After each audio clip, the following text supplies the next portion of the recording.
Hey y'all, Jeremy from the Archeryshack. I've got a Mathews Q2 that was dropped off. We're going to put some strings on it. We got these cool Clemson colored strings. He's getting a new Axion single pin shift sight. And he dropped off a older trophy taker arrow rest we're going to be putting on there. So stick with me, we're going to restring it, tune it, put all this on, paper tune it, get it ready for him to pick up. Thanks for watching.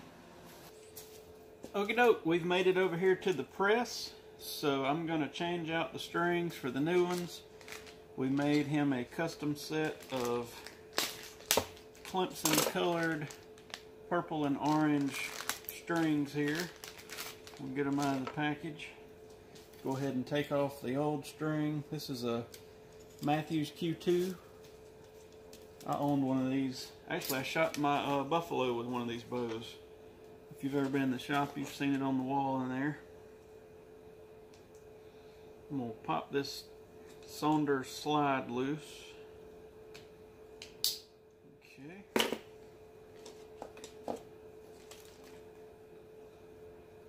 Hey, I appreciate y'all watching. Had some folks asking about what all we did when we tuned the bow and all that type of stuff, and I told TJ, I said, let's start filming some stuff here and see what happens. And so far everybody seems pretty positive that we've done it, so if you want to see it, we'll keep on doing it. Taking the old strings off. This particular bow I sold the guy in 2002, and these are the original strings still on it, so it's a wonder. They're real dry feeling. These I'll definitely chunk in the trash. We don't want to try to give somebody I like to give them their old strings. I'm not giving them something that's going to blow up on them, so we're not going to do that this time. I'm going to cut my zip tie loose. A big thing with these strings, it don't matter who makes them, is you never want to let the ends go once you cut them loose from the zip tie or paper clip, because they'll untwist and you may not even realize it. But I mean, these things are measured within like 1/1000th of an inch out of the pack, so like they're ready, they're perfect. I just dropped my lighter, so I don't want to let them untwist. I always hold on to them, or I hang them on a post or something. Sometimes we get calls from people we've sent a string out to, and they're talking about this, that, or the other, and I'll say, well, did you hold, did you let make sure the ends didn't untwist? And they act like I'm speaking Greek to them. And I'm like, well, when they leave in the pack, they're perfect. So something happened between here and there, But anyway, we'll get these cables installed, get the string on there, and then we'll be looking good.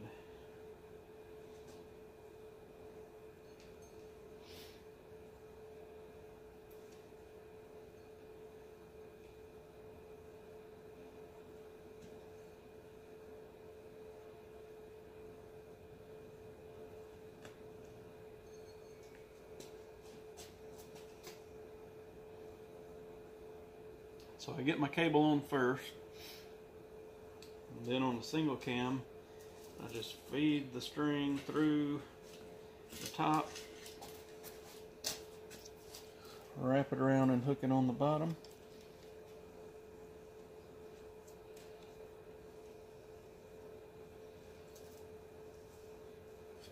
And I wrapped it around the cable. Now we're cooking. Get it in the track.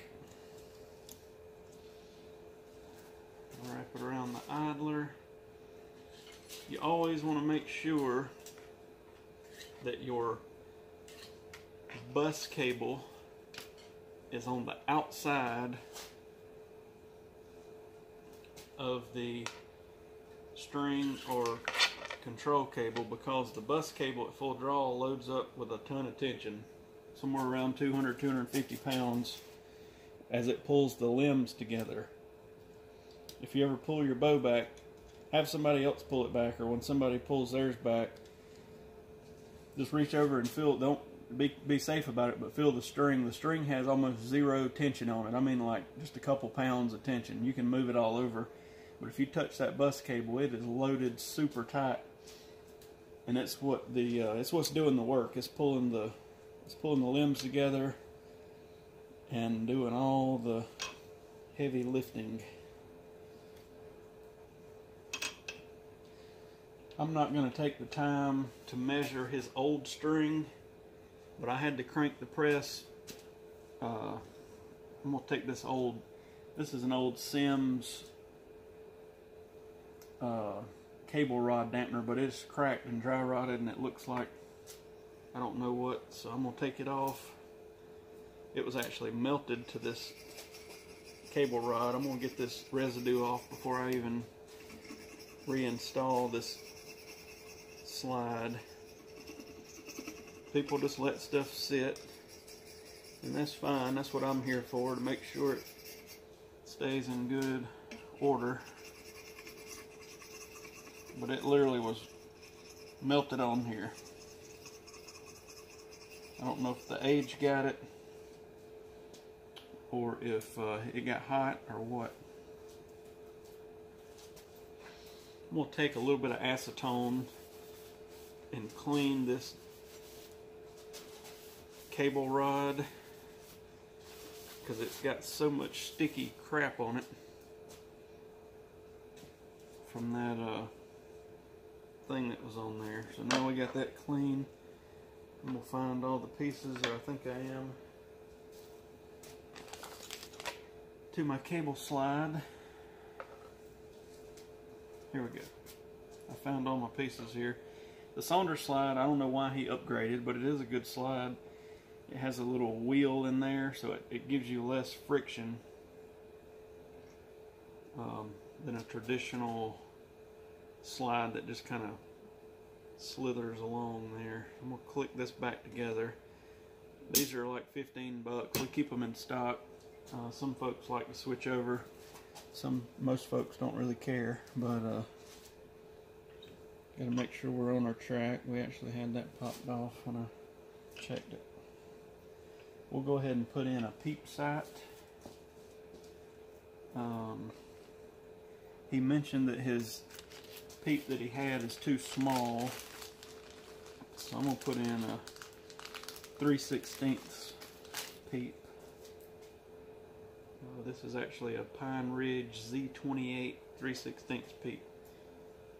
We like those pretty good, especially for sort of a multi-purpose hunt / shoot a little bit of 3D with it type of situation. So now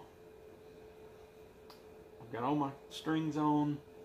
I'm going to have to yoke tune this top idler wheel. Y'all seen me do it before. I'm going to put a laser on it at full draw after we loop it and get it pointed directly at the bottom cam. That'll be part of the tuning process. Everything else looks good, so I'm going to take it out of the press just for a quick check. Mathews cams, all of them, have some sort of a way to check the timing. On this particular cam, there's 2 holes. I'll check it. I'll take an arrow and lay on it and make sure it's parallel with the string. But for right now, before I get to that far, it looks pretty close. So let's go to the vise, and we'll start putting stuff on here. We'll put a loop on it. We'll tune the bow first, then we'll mount the accessories, then we'll paper tune it. Alright, so we made it over here to the vise. I'm going to go ahead and mount the rest on here just because I don't want to have to move the loop later. So this is an older trophy taker rest. I sold a lot of these back in the mid-2000s. Get it lined up. Get it good and snug.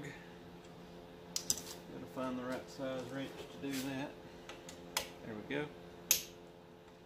Got that snug. This looks like it needs to go over. For now, I'm going to eyeball the center shot until we get further in the tuning process.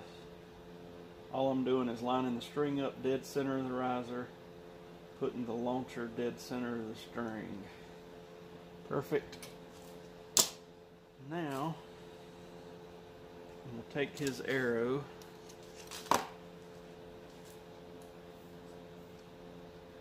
click it on there, put my level on, level the bow,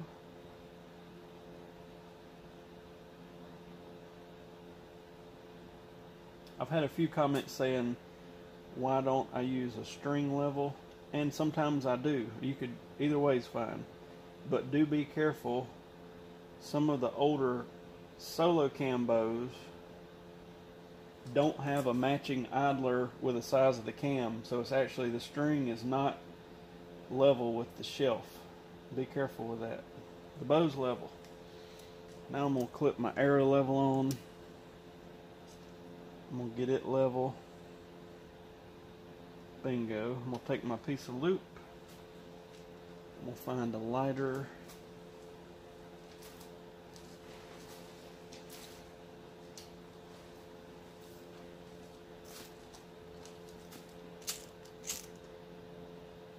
Get this thing burnt. Get all the little air pockets out. Okay. We're going to let this sit for a second. Cool off. While it's cooling, we'll take a piece of serving and do our inner above and below knocks to prevent knock pinch. Give us a good locator for the loop. Lots of good things from this stuff. Again, this is overkill. You don't have to do this, but it seems like when I don't do this, the loop pinches the arrow lots of times and wants to pick it up off the rest when they're coming to full draw. And also, you get a guy that comes in wanting to replace his loop, and yeah, you can get it super close without this, but if I've got these little inner knocks tied, nothing changes at all. So this is something I picked up and have been doing since like the late 90s. So I've had a couple people say, hey, I've never seen it like that before, can you do it without it? Not a problem. But if it's up to me, we do it. I'll show you a close-up of it just in a second. Move this knock out of the way. Give that a tap.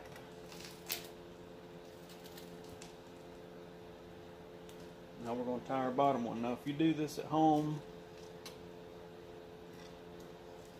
the trick is you don't want this tied up against the knot. You want about one strand of serving, if that makes any sense,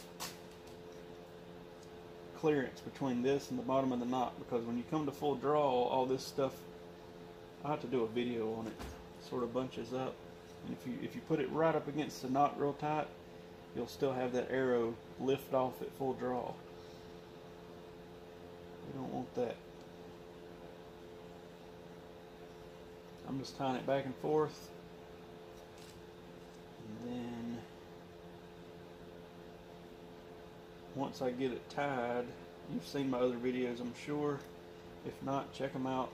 I'm trying to do, I'm not getting to every bow, but I'm trying to do different types of bows.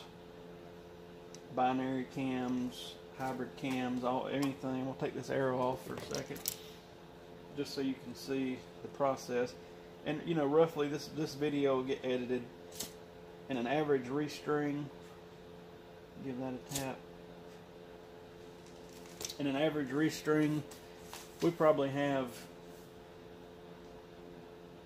an hour to an hour and a half, according to what kind of bow it is, in the whole process. So it's not like a quick little 20-minute process. So I'm going to take this glue and just very lightly over, not on the center serving. Big thing, do not glue your center serving.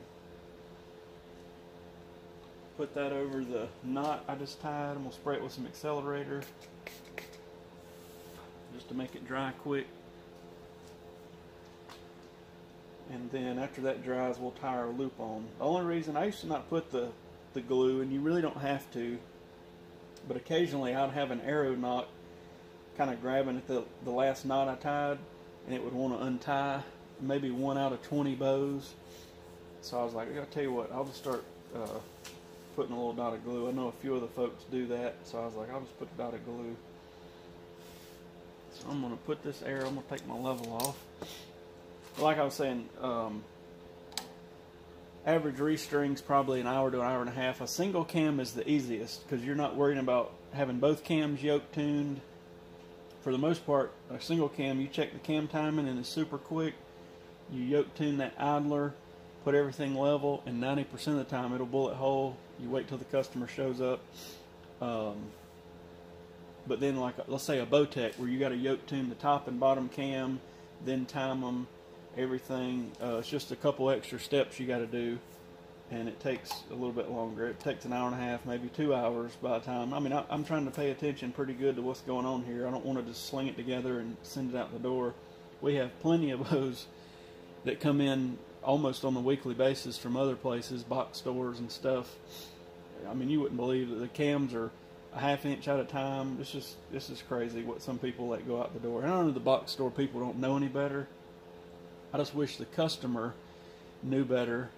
That, yeah, you can go to a box store and they're having a sale and save 20 bucks, but you're going to end up bringing it to me, you know, and I'm going to charge 40 or 50 bucks to have to go through this whole thing for an hour and get it right. So I've actually got a video I'm going to shoot today or tomorrow on a bow just like that. The thing is out of time, out of whack, and he said, I bought it, I won't even name the store, but it's a box store. I bought it there and they told me it was tuned and ready to go, and I took him to the paper tuner and I said, listen, I said, watch me shoot this thing to start with and watch the cams hit separately. You know, I showed him how the cam timing was off, and then I had him shoot it through the paper, and I bet it was a 3-inch tear. I told him, I said, we're best for you to just leave this here, let me get the cams timed, and I mean, it'll be an hour process. And he was cool with that, but I had to explain to him why, you know, why it wasn't right to start with. And I'm not trying to say every box store employee don't know what they're doing, because I know plenty that do know what they're doing, but just in general. We're going to tie our loop on here. Didn't really mean to go on that rant.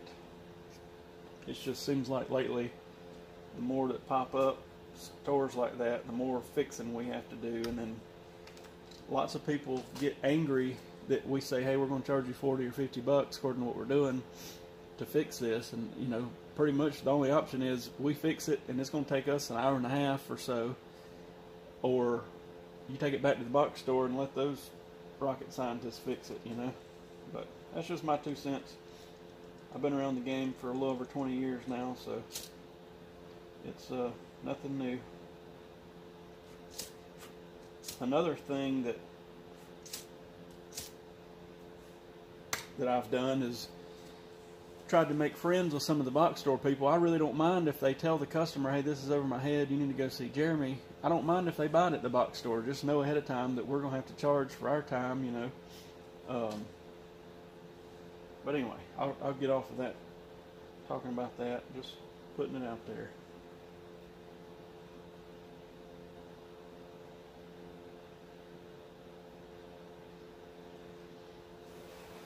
Let that dry and cool off. I don't know why I use the term dry. It's just hot. We'll take the arrow back off. We'll take these little Craftsman needle nose and get this loop looking good. Okay. Now, I'm going to go ahead and get a piece of loop material and hook into this rest. And we're going to go back to the bow press. I'll go ahead and slide it through the cable. And then from there, we'll go to the draw board. We'll get this top idler, make sure it's not leaning at full draw. Now, a lot of people take an arrow and it just sitting here, they'll put it down the string and say, hey, and if I don't know if you can see this, but the arrow is pretty much parallel with the string, and they'll say, hey, that's perfect. And it's close. But at full draw, at the moment you hit the trigger, I want everything to be in perfect alignment. I don't want it to be perfect sitting here. I want it to be perfect as the arrow is starting to be propelled And that way it'll make it paper tune better, it'll make it walk back tune better, bare shaft, anything you want to try, it'll make it work better. Now there are times that we'll have to put a little, I mean when I say a little, I mean a tiny bit of pre-lean in a cam to make it paper tune right. There's also times on a like a binary system where we'll shim the cams. It's not often you have to do that, but it's sometimes you have to do that. Let me grab some loop. Okie doke. So for this rest, I got about a 2 foot, 18 inch, 2 foot piece of loop. I wish I could show you this in closer detail, but I've tried to put the camera here and I can't get around it to work. I am going to move it though and try to get to where you can see this. And this is an older rest, so this is probably not something you have to be worried about.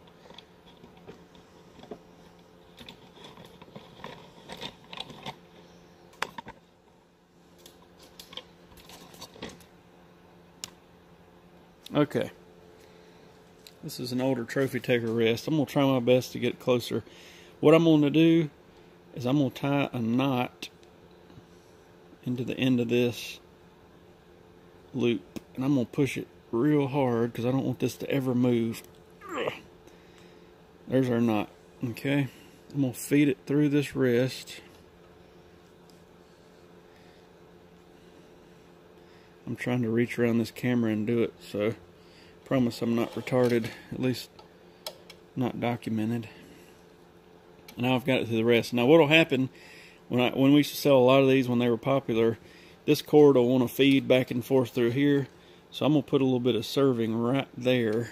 I'm gonna get a piece of orange because I want this to match good, but I'm gonna put a piece of serving there so it don't try to feed up. Okay, I got our orange serving. What I'm going to do for the time being, because I want to keep this kind of snug, I'm going to wrap this around here. This is not permanent, by the way. Don't start making comments just yet. I'm going to tie this right up here near this, on the back side of this knot, I guess is the best way to put it. Slide back up there.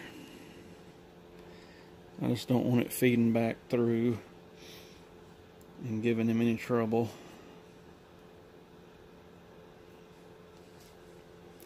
The good thing about being around archery for a while is you've seen a lot of stuff. You know, when I first started working on bows 20 years ago, you know, there were people bringing in bows from the 70s and 80s then.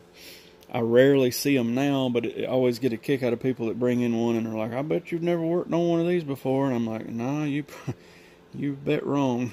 But there's not too much stuff that I hadn't. I'm not trying to toot my own horn, but there's not a whole lot I hadn't seen at this point. So, oops, I just hit the camera. That's the problem of trying to film this so close.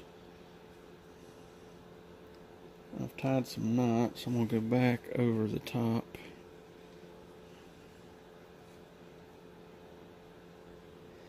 Like I said, my point in doing these videos is mainly to show you the time. Now, this will be condensed into a 20 or 30 minute video. You know, in reality, this will be an hour to an hour and a half process. But one reason we get a lot of calls from folks. We sell our strings online on Archery Talk, and they say, hey, I don't have a local guy to even put strings on. Can I just ship you my bow and you tune it and do the whole thing? And I'm like, yeah, that's not a problem. So we have a few bows get shipped in, but I think that with the way the internet works these days, I think that could be bigger for us. And I thought these videos would help with showing the detail we go into for that. That don't look too crazy, does it? Let's square this off. I'm going to burn that.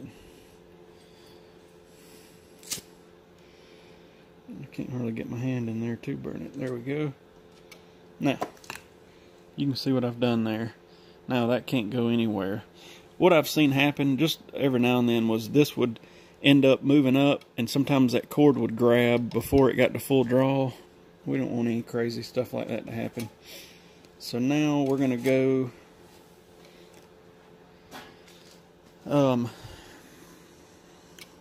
we're going to go over to the press. I'm going to put this in the cable, and then we're going to check that top idler wheel, excuse me.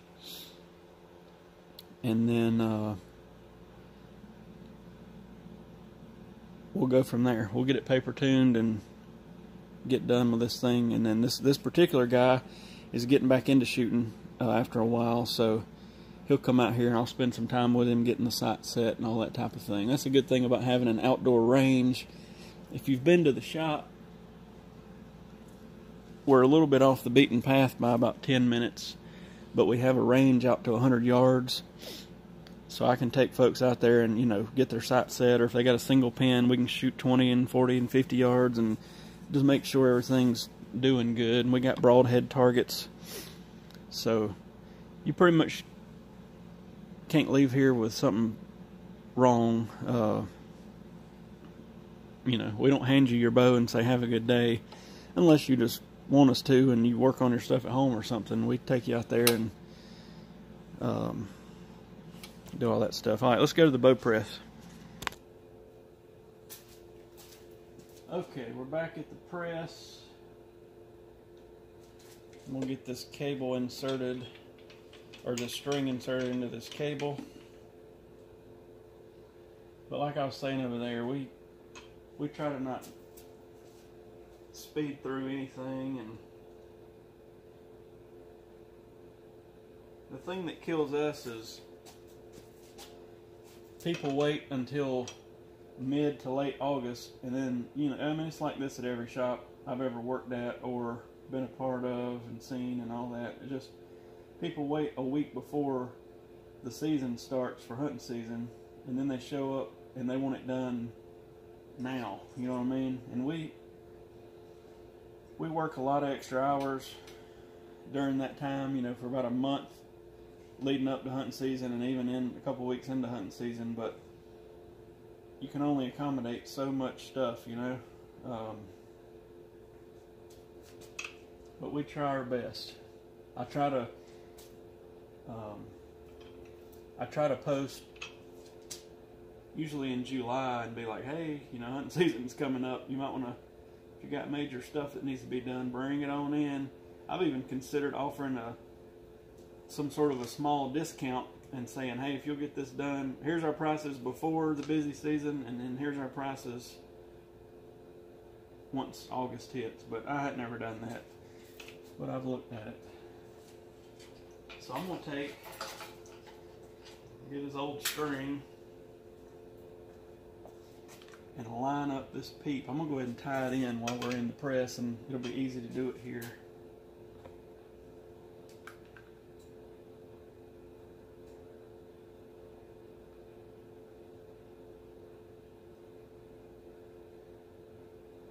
Bingo. Most of the time I do this, you know, if they've had a setup they've had for a while, I'll take it and just line up their peep, because I mean it always works out. It's loop to loop, and then you just set the height to the peep from where the old one was at. Let me grab some serving. I'll be right back. Okay, I'm back. I'm going to tie it in with orange serving because I like stuff to match. I'm going to let this off just a hair. We'll tie in this peep first.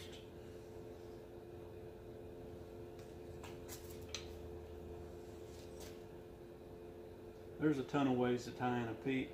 I've went over it in some other videos. At some point I'll do a dedicated video just to, there's probably 4 or 5 ways I use, and it's according to if I think the guy, a lot of kids and people I think that may want to move their peep, there's a way I tie it in.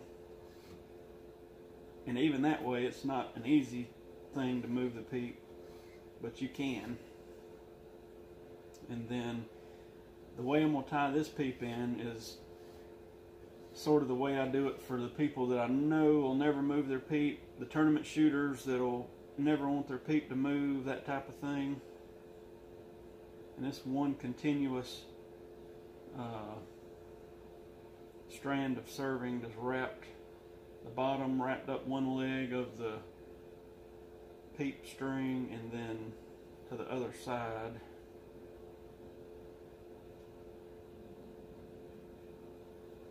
I'll try to get a video going here in the next week or two on that.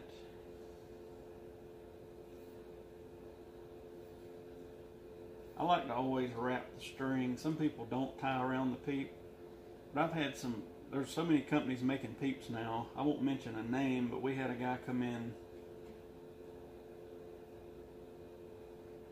with a peep from a newer company, and he fired his bow off. Of course, I didn't tie it in or anything, but the peep was tied, and the peep went flying out and popped him upside the head, and I was like, man, that's not good. But anyway, always tie around the peep, because you never know what'll happen. Somebody accidentally dry fires their bow or something like that, it'll rip it out of the string lots of times.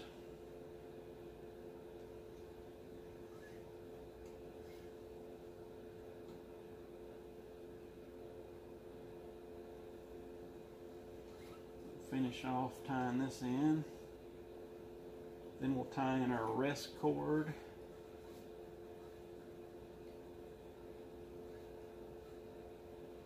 Then we'll go get our top idler set. Then we'll time the rest. Then we will bolt on the sight. Then we'll go paper tune it, and then it's all done until he comes in. And I'm gonna have him verify the paper tune. Let me talk about this for a minute too. We have a shooting machine that I occasionally use, but I feel like the shooting machine is not it don't simulate a human hand enough, I guess is what I'm trying to say. So generally, if somebody ships in a bow, I'll paper tune it to me, because I've been around for a while and I know I'm not torquing it, and I can shoot left or right handed and all that type of thing. And I'll send it back to them, and 95% of the time everything's perfect. If they call me and say, hey, I shot it through paper at my house or local shop and it looks sketchy, then I start asking, can you send me a picture or a video of you shooting? And it's always, if it'll paper tune here and the guy comes in or gets it and it goes crazy, they're always gripping it weird. Most people are actually gripping the bow, and when they shoot, they're really grabbing it. But the problem is, somebody that shot for years the wrong way, it takes so much time and energy to get them to change. And I always tell people, I mean, what is it? They say it takes 21 days. Is it 21 days to learn a new habit? So literally, you need to shoot for let's say a month, doing it the new way, before your brain is going to say, okay, we're doing this different. And as you know, most people do not shoot every day, so they're going to do it once or twice, and then they're going to pick their bow up in a month and say, hey, this thing ain't right.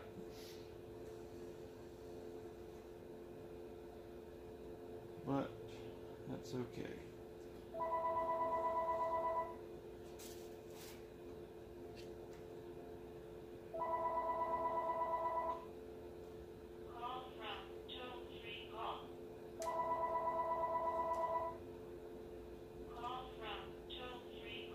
Y'all get a bunch of calls from, we got Charter out here, or Spectrum, excuse me, and ever since I did a year, or actually almost 2 years ago, I get more calls of people trying to sell me health insurance and car warranties and all this crap, and no matter how many times I tell them, don't call back, we don't need none of that stuff. We got our own thing going. They continue to call.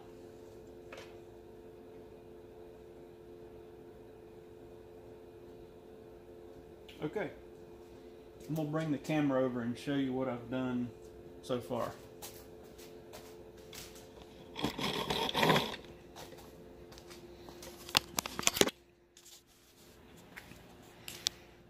Okay, so we got our, there we go, we got our tie-in above the rest cord. People do it different ways. The rest cord's not going to pull down, and if it does, when you pull it back, it's going to slide back up. I've never, that's in there solid. We've got our peep sight tied in. See how it, we got it tied at the bottom. It loops up that leg over there, so that's good. And that's what we did earlier to where that can't move. So now what we're going to do is go check this top cam, see if it's in line with the bottom at full draw, and what we use for that is this Spot Hog level. This thing, I forget what it costs. I mean, it's not like an ungodly price, but I want to say it was like 150, 200 bucks. But it's perfectly square on the bottom, and the laser, at full draw, we lay it on each side of the idler. So I'll lay it there, and I'll lay it there. Most of the time, it'll hit the right at the axle, and then I want it to hit right at the axle on this side. So if we pull it back, and let's say over here it's hitting like against the cam, and over here it's over on the wall somewhere, that tells me I need to twist that yoke and bring that idler around, if that makes any sense.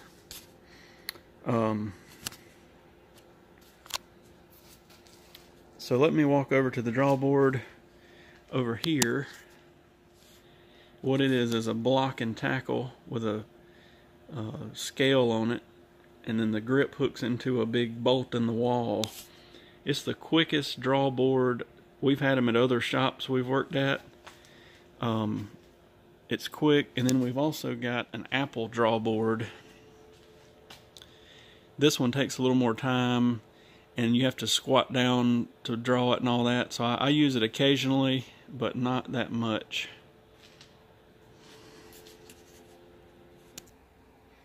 So I've made it over here. I'm going to try to show you how this works. This is hard because I'm actually holding the camera, but this loop clips into this last chance scale. Okay, sorry I couldn't do it while I was holding the phone there. Then I got a safety rope, just because it's hard for me to trust that little buckle there. And the safety rope goes up to the big hook, just in case. I've never had this happen.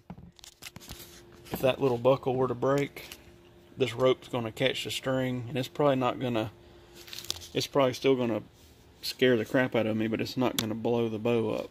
But again, I've never had it happen. I just like to be safe. Let me go over here and grab the laser.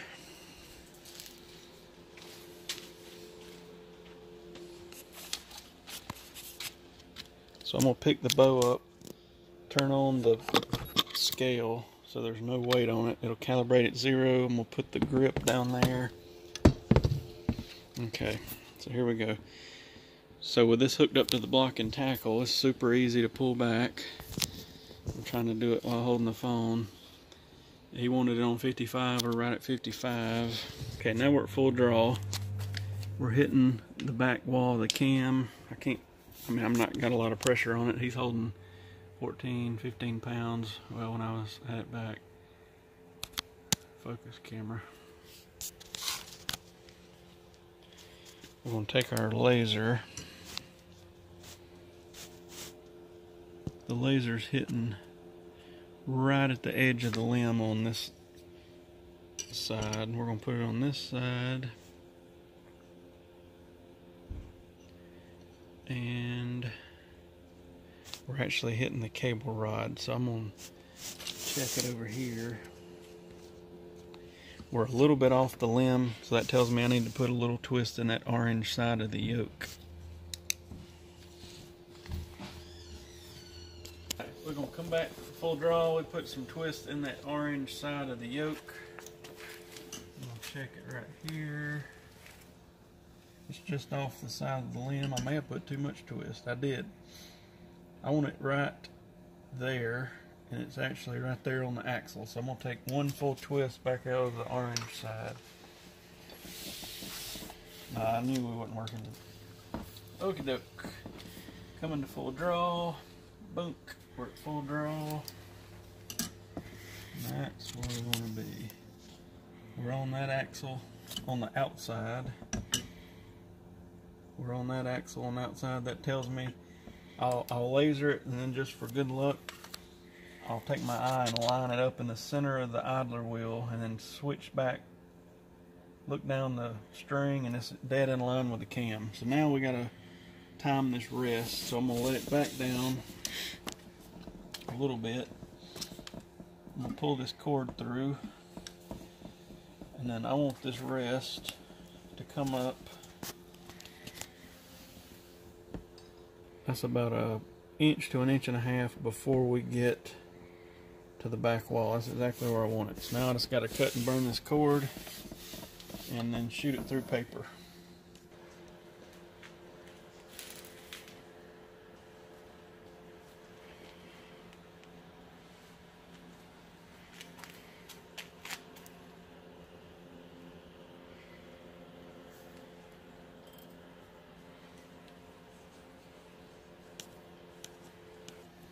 Okay, so I'm going to cut this rest cord.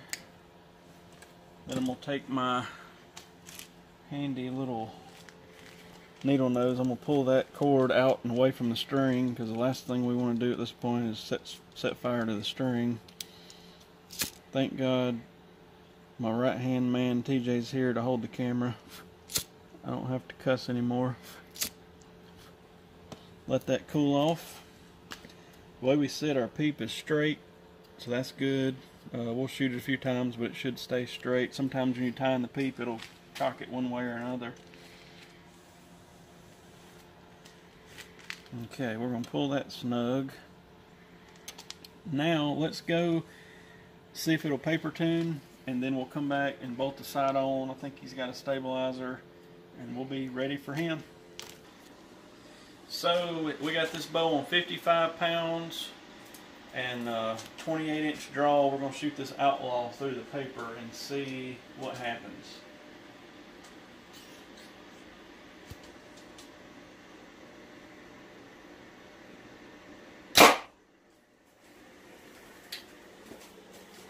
Perfect bullet hole. I think you can see it there. Yeah. This is a good starting point until he gets here. So let's go back in there. All I got to do is bolt on the sight and put his stabilizer on, and we'll wait until he gets here. Alright, we're going to screw his stabilizer in here.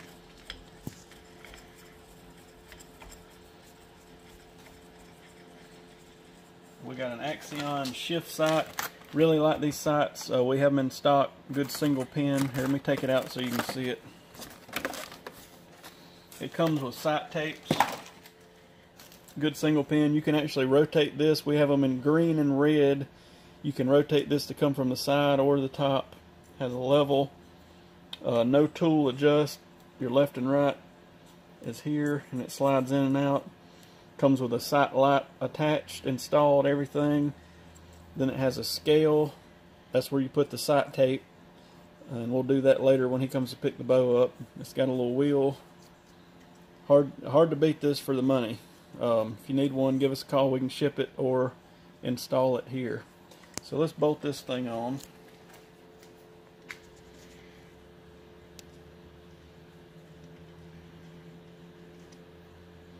Get the screws out of it.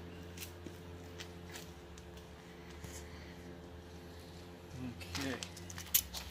It's nothing fancy, just a basic sight install.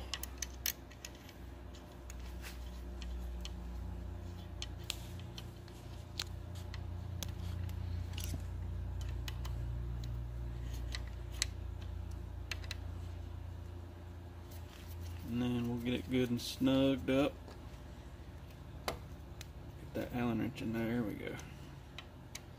Get the bottom snugged up. Usually I'll eyeball the string down the center of the rest, and for a right-handed shooter the pin will sit just to the left of the string due to the cable slide pulling the strings over and the limbs over, so that's where we're sitting at.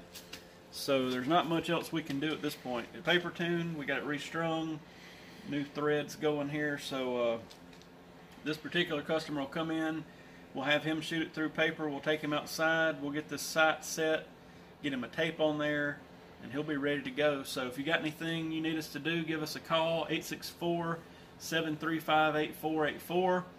If you're in the local area, stop by. We're at 206 Hill House Road in Anderson, South Carolina. If you're not local, we can ship pretty much anything we have in the store, and you can also ship us your bow and we can tune it, even provide you with a video like this of us tuning it, and get it back to you in a pretty quick fashion. So let us know how we can help, and I appreciate y'all watching.